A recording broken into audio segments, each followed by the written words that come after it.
Assalomu alaykum, hurmatli mijozlar. Men sizlarga hozir moliyaviy ahvol krediti tavsiya etmoqchiman. Qarz oluvchi jismoniy shaxslar, yakka tartibdagi tadbirkorlar va yuridik shaxslarga beriladi bu kredit.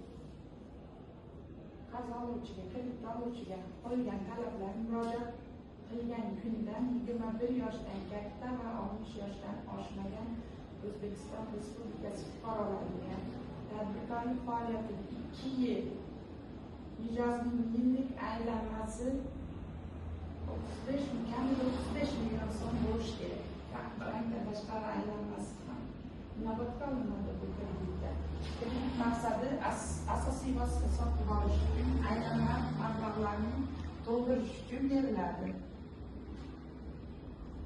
Minimum 10 milliongacha, maksimum 50 milliongacha beriladi.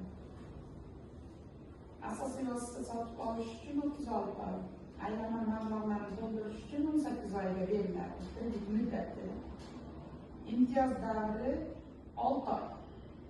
Asosiy vosita sotib olish uchun aylanma mablag'larni to'ldirish uchun 3 oy. Yillik kredit foizi erkaklar uchun 25%, ayollar uchun 24%. Milliy valyuta so'mda naqd va pul o'tkazish yo'li bilan beriladi. Agar savollaringiz bormi?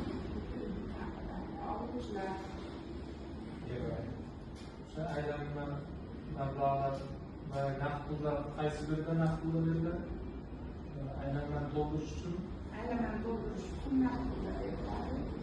asosiy vosita sotib olish uchun pul o'tkazish yo'li.